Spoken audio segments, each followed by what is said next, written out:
पहुंचा दें, जहां पर आपको बता दें बरेली बवाल मामले पर सीएम योगी का बड़ा बयान सामने आया, जहां पर आपको बता दें कि सीएम योगी आदित्यनाथ ने साफ तौर पर चेतावनी देते हुए कहा कि मौलाना भूल गया कि आखिर सत्ता किसकी है। जो जिस भाषा में समझेगा वैसे ही उसे समझाया जाएगा, ना तो नाकाबंदी होगी और ना ही कर्फ्यू लगेगा। सीएम योगी ने कहा कि हमने उपद्रवियों को सबक सिखाया है, ऐसा सबक सिखाया कि 7 पीढ़ियां दंगा करना भूल जाएंगी, किसी भी दंगाई को बख्शा नहीं जाएगा।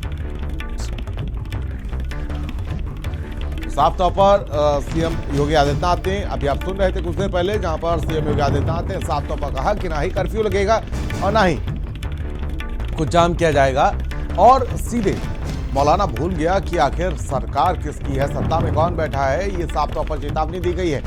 बरेली बवाल पर सीएम योगी आदित्यनाथ ने साफ तौर पर मौलाना तौकीर रजा को नसीहत दी है और उन्होंने कहा कि मौलाना भूल गया कि आखिर सत्ता में कौन बैठा है और जो जिस भाषा में समझेगा उस भाषा में उसको समझाया जाएगा, ना तो नाकाबंदी होगी और ना ही कर्फ्यू लगेगा।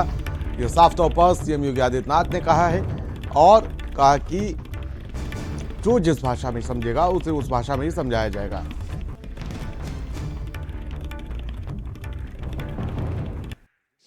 आपने देखा होगा कल बरेली के अंदर मौलाना भूल गया कि शासन किसका है। वो ये मानता था धमकी देंगे और हम जबरदस्ती जाम कर देंगे। हमने कहा जाम नहीं होगा, कर्फ्यू भी नहीं लगेगा, लेकिन कर्फ्यू का सबक तुम्हें ऐसा सिखा देंगे कि तुम्हारी आने वाली पीढ़ी दंगा करना भूल जाएगी। क्या तरीका है? आप सिस्टम को ब्लॉक करना चाहते हैं, और यह प्रवृत्ति थी यूपी के अंदर। 17 के पहले यही होता था, और हम इसी बात को कह सकते हैं कि 17 के बाद हमने कर्फ्यू भी नहीं लगने दिया, लेकिन ऐसे बैरियर को चुन चुन करके वे जिस प्रकार की भाषा को समझते थे उस प्रकार की भाषा से उनको समझा करके उसको उसकी सजा दिलाने का काम भी किया है।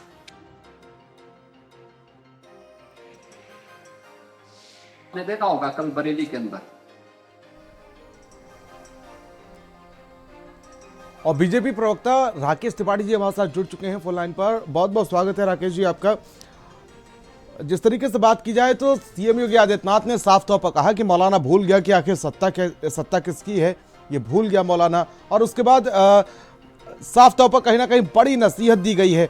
जिस तरीके से कल जो दंगा भड़काने की एक बड़ी कोशिश जो की गई थी, मौलाना तौकीर रजा ने आह्वान किया था, आपका जवाब। लेकिन उससे पहले मैं इंट्रो करा दूं, अनुराग भदौरिया जी समाजवादी पार्टी के प्रवक्ता हैं, हमारे साथ जुड़ चुके हैं। राकेश त्रिपाठी जी, देखिए, योगी आदित्यनाथ जी की देश भर में पहचान इसी बात के लिए रहती है कि वो बिना किसी लाग लपेट के स्पष्ट तौर पर बोलते हैं और जो कहते हैं वो करते हुए दिखाई पड़ते हैं। उत्तर प्रदेश जो दंगे का प्रदेश हुआ करता था, जहां सांप्रदायिक दंगे उत्तर प्रदेश की नियति थी, उस उत्तर प्रदेश को हमने दंगों से मुक्त कराने का काम किया है। लेकिन कुछ लोग ये चेष्टाएं करते हैं कि जब जब हिंदुओं के कोई त्योहार आए तो हिंदुओं के त्योहारों पर कैसे अशांति हो सके।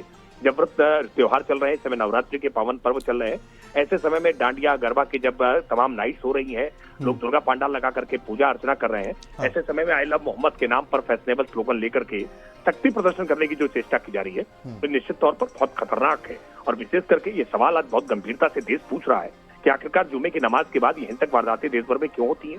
ये जुमे की नमाज अदा करने गए लोग इबादत के लिए अपने हाथ तो खाली उठाते हैं, इनमें पत्थर और असलहे कहां से आ जाते हैं।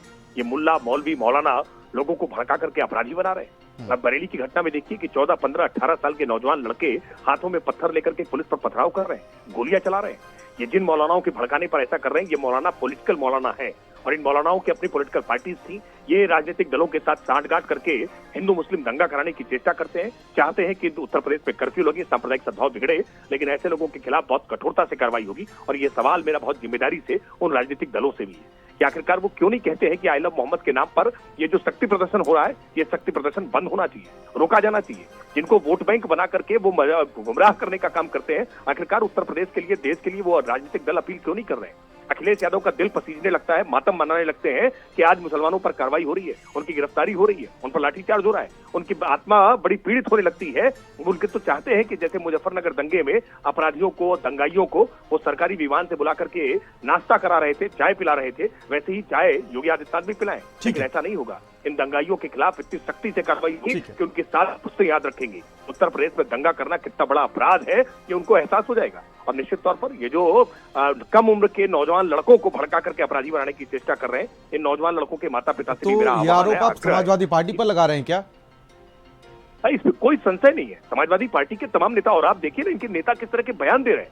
समाजवादी पार्टी की एक प्रवक्ता ये कह रही है कि अब सैलाब आएगा, वो किसको धमकाने की चेष्टा कर रहे हैं। अनुराग भदौरिया हिम्मत नहीं होकर आपकी ऐसी आपने चेष्टा भी की ना, तो आपके साथ पुश्ते याद रखेंगी कि आपने जो किया गया अपराध है उसका भुगतान आपकी आने वाली 7 पीढ़ियों को करना पड़ेगा। अनुराग भदौरिया, देखिए आपने जब कभी बच्चा एग्जाम देने जाता है तो आप जब वो फेल हो जाता है तो कहता है पेपर टफ था, इस बार पेपर बहुत अलग था आया। आप कानून व्यवस्था बनाने में फेल हो रहे हैं। कानून व्यवस्था उत्तर प्रदेश में आप बना नहीं पा रहे हैं। आपका पुलिस प्रशासन फेल हो रहा है, आपका इंटेलिजेंस डिपार्टमेंट फेल हो रहा है। इसकी खामियां की सजा कौन भुगत रहा है? आम जनता। अब उसको हिंदू मुस्लिम करने की जरूरत नहीं है। सवाल ये है कि आप अपनी कानून व्यवस्था बनाए रखने में फेल हो रहे हैं, इसलिए हल्ला मचाने से काम नहीं चलेगा। ये हमेशा इनकी सरकार हल्ला तब मचाती है जब घटना हो जाती है। बदायूं की घटना हो गई फिर हल्ला मचाने लगे, कांसगंज की घटना हो गई हल्ला मचाने लगे। आपने जिस तरह की घटना बरेली में हुई, सुमैया राणा समाजवादी पार्टी के जो नेता हैं वो साफ तौर पर कह रहे हैं कि इस बार सैलाब आएगा लखनऊ में। बरेली में तो जैसे तैसे शांत हुआ मामला, लेकिन उसके बाद उन्होंने लखनऊ के लिए आह्वान कर दिया। देखिए समाजवादी पार्टी के राष्ट्रीय अध्यक्ष जी ने एकदम साफ साफ कहा है, हाँ। हिंदुस्तान और उत्तर प्रदेश के अंदर में कानून व्यवस्था बना नहीं पा रहे हैं आप। हाँ। और उसके बाद जब लेकिन बिगाड़ने की कोशिश कहीं ना कहीं की गई। सुमैया राणा ने जिस तरीके से आह्वान किया उसका क्या मतलब था? मैं आपसे पूछता हूँ, आह्वान के पहले की घटना है बाद की घटना? पहले बता दीजिए आप मुझे। ये उसके पहले की घटना है ना, तो पहली घटना कैसे हो गई? तो जिम्मेदारी कैसे भाग सकते हैं आप अपने बचने के लिए रास्ता खोजते हैं। घटना होगी हम बच जाएं। भाई ये घटना तो उसके पहले की हुई है ना। तो अगर कोई भी व्यक्ति समाज के अंदर में नफरत की बात करेगा, नफरत की राजनीति करेगा, उस पे सख्त कार्रवाई होनी चाहिए। तो आपका इंटेलिजेंस डिपार्टमेंट फेल क्यों हो जाता है? बार हर बार फेल हो जाता है। फिर हिंदू मुस्लिम करने आते हैं, फिर समाजवादी का नाम लेने आ जाते हैं। भाई आप जब फेल हो रहे हैं ना, तो मानिए ना आप फेल हो रहे हैं, आप अपनी नाकामी ढकने के लिए समाजवादी का नाम लेने लग जाते हैं कि समाजवादी पार्टी फोबिया हो गया क्या? 2027 में जनता आपकी विदाई कर रही है क्योंकि आप जनता को न्याय नहीं दिला पा रहे हैं, जनता को शांति से रहने नहीं दे रहे हैं। आपकी सरकार में दंगे हो जाते हैं, आपकी सरकार में किस तरह से बेरोजगारों पे लाठी पड़ती है, आपकी सरकार में लोग परेशान है, चाहे इंफ्रास्ट्रक्चर। सर हाथों में पत्थर लेकर कौन से बेरोजगार थे जो सड़कों पर उतरे थे? तो ये जिम्मेदारी किसकी है? अगर कोई खदेड़ा ना सर पुलिस ने उनको।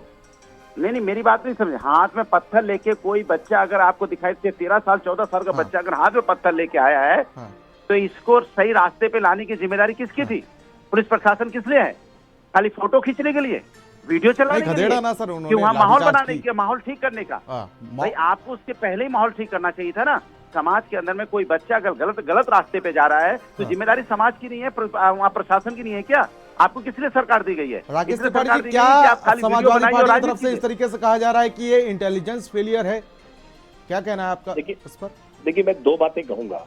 एक तो कहीं पर भी दंगा हुआ नहीं है, अराजकता फैलाने की जिन्होंने कोशिश की है उनके खिलाफ तुरंत ही सख्ती से कार्रवाई की है और पुलिस ने हर जगह पे हालात को तुरंत संभाल लिया है।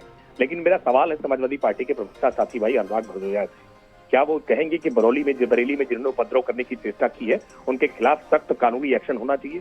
क्या वो ये कहेंगे कि जो पत्थर फेंकते हुए दिखाई पड़ रहे हैं वीडियो में उनके खिलाफ कठोरता से कार्रवाई होनी चाहिए? क्या वो एक बार भी इस बात का उल्लेख करेंगे?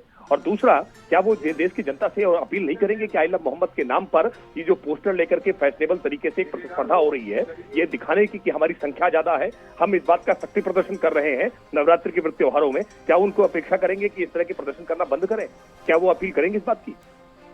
ठीक है, मैं तो पूरे देश से और दुनिया से अपील करता हूं कि आई लव इंसानियत, आई लव इंसान का नारा लगाइए। बहुत अच्छी बात आपने कही, लेकिन इसको धरातल पर भी अगर उतारा जाए तो और ज्यादा अच्छा होगा। और साथ ही साथ राजनीति में कहीं ना कहीं धर्म की आड़ में राजनीति छिपकर नहीं करनी चाहिए। बहुत बहुत शुक्रिया आप दोनों का हमारे साथ जुड़ने के लिए, अपना कीमती समय देने के लिए।